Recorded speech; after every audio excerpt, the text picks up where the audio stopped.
तो वहीं यूपी से इस वक्त की बड़ी खबर सामने आ रही है। 5 मार्च को हो सकता है योगी कैबिनेट का विस्तार। सुभाषपा अध्यक्ष ओपी राजभर बन सकते हैं मंत्री, आरएलडी के विधायक भी बनाए जा सकते हैं मंत्री। ये बड़ी जानकारी, बड़ी खबर आप तक पहुंचा रहे हैं, जहां पर जल्द उत्तर प्रदेश में कैबिनेट विस्तार हो सकता है। ये बड़ी जानकारी 5 मार्च को बताया जा रहा है कि योगी कैबिनेट का विस्तार हो सकता है।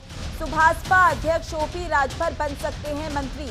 साथ ही आपको बता दें कि आरएलडी के विधायक भी बनाए जा सकते हैं मंत्री। लोकसभा चुनाव है, ऐसे में लोकसभा चुनाव से पहले उत्तर प्रदेश में कैबिनेट विस्तार होने की संभावना, यानी कि 5 मार्च को संभावना जताई जा रही है कि कैबिनेट विस्तार हो सकता है, जो कि काफी अहम रहने वाला है। देखना होगा कि इस कैबिनेट में कौन कौन से नए चेहरे शामिल किए जाते हैं। हालांकि अंदेशा लगाया जा रहा है कि सुभाषपा के ओपी राजभर को जगह मिल सकती है, आरएलडी के विधायक भी मंत्री बनाए जा सकते हैं। तो ये बड़ी जानकारी, बड़ी खबर आप तक पहुंचा रहे हैं, जहां योगी कैबिनेट विस्तार 5 मार्च को हो सकता है।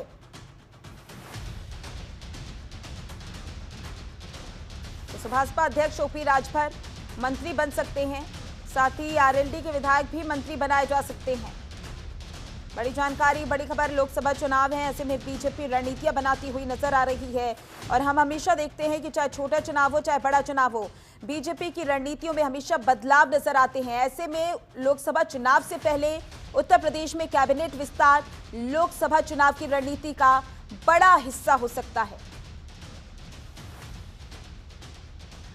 और ज्यादा जानकारी के लिए हमारे संवाददाता नंदन श्रीवास्तव हमारे साथ जुड़ चुके हैं। नंदन, 5 मार्च को बताया जा रहा है कि योगी कैबिनेट का विस्तार हो सकता है। देखिए, बिल्कुल माधुरी, आपको बता दें कि योगी सरकार के दूसरे कार्यकाल का पहला मंत्रिमंडल विस्तार 5 तारीख का समय सुनिश्चित किया गया। हालांकि देखने वाली बात होगी कि 5 तारीख को यह विस्तार होता है कि नहीं होता है, लेकिन नामों के चयन की अगर बात करें तो प्रकाश राजभर, दारा सिंह चौहान और रालोद के एक विधायक को प्रतिनिधित्व मिल सकता है। आपको बता दें कि 5 को मंत्री बनाने की जो साथ साथ कुछ मंत्री ऐसे हैं जिनका विभाग बदला जा सकता है। गौरतलब है कि शनिवार को रालोद के जो प्रमुख जो है जयंत चौधरी, वो गृह मंत्री अमित शाह से मिले, जेपी नड्डा से मिले और इसी से कयास लगाया जा रहा है कि रालोद के एक विधायक को मंत्रिमंडल में जगह मिल सकती है। हालांकि ओम प्रकाश राजभर भी कई दिनों से कवायद कर रहे थे कि उनको मंत्रिमंडल में जगह मिल जाए और देखा जा सकता है कि हो सकता है ये भी है कि उनको जगह मंत्रिमंडल में मिल जाए। दारा सिंह चौहान जो कि भाजपा से सपा गए, फिर सपा से भाजपा में आए, उनको भी ये मंत्रिमंडल में जगह मिलने की उम्मीद लगाई जा रही है। माधुरी, नंदन, आरएलडी एनडीए में शामिल हुई लोकसभा चुनाव से पहले, जाहिर सी बात है कई समझौते हुए होंगे।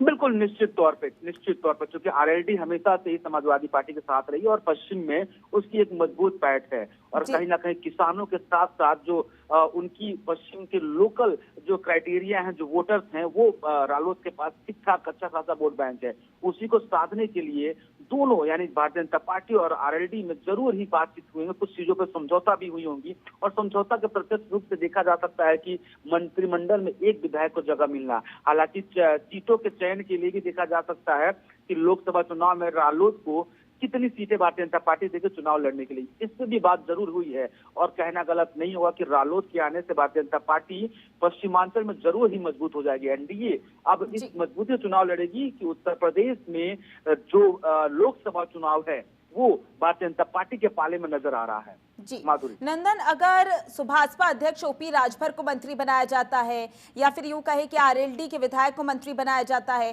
तो कितना फायदा लोकसभा चुनाव में बीजेपी को मिलेगा उत्तर प्रदेश में? देखिए, अगर सुभाषपा के मुखिया ओम प्रकाश राजभर की बात करते हैं तो पूर्वांचल में अगर जाए हम तो पूर्वांचल में कुछ ऐसी सीटें हैं जैसे मऊ हो गया, गाजीपुर हो गया, उन सीटों पे जो ओम प्रकाश राजभर की जो राजभर वोट बैंक है, हालांकि कई सारे सीटों के कई सारे कॉन्स्टिट्यूएंसीज के उन्होंने तकरीबन 1 लाख वोट बैंक जो उनके वोटर्स हैं उसकी पूरी डिटेल निकालकर मुख्यमंत्री से, अमित शाह से मुलाकात की थी। तकरीबन ये 6 महीने के मैं आपको आंकड़े बता रहा हूँ और उन सीटों से 1 लाख जो उनके वोटर्स हैं उसका प्रत्यक्ष रूप से आंकड़ा निकालकर उन्होंने मुख्यमंत्री योगी आदित्यनाथ के सामने भी रखा था, अमित शाह के सामने भी रखा था और उसके बाद से वो भारतीय जनता पार्टी में शामिल हुए थे। कई चीजों पर समझौता भी हुई थी और समझौता का मुख्य वजह यह भी था कि उनको योगी मंत्रिमंडल में जगह मिलना, लेकिन बीच में किसी कारणवश अभी चूंकि विस्तार हो भी नहीं पाया था और अब जब विस्तार होगा तो कहीं ना कहीं ओम प्रकाश राजभर को जरूर ही जगह मिलेगी और उसके बाद पूर्वांचल में भारतीय जनता पार्टी मजबूत होगी। मऊ, गाजीपुर और 3-4 ऐसी सीटें हैं जहां पे ये मजबूती के साथ खड़े रहेंगे।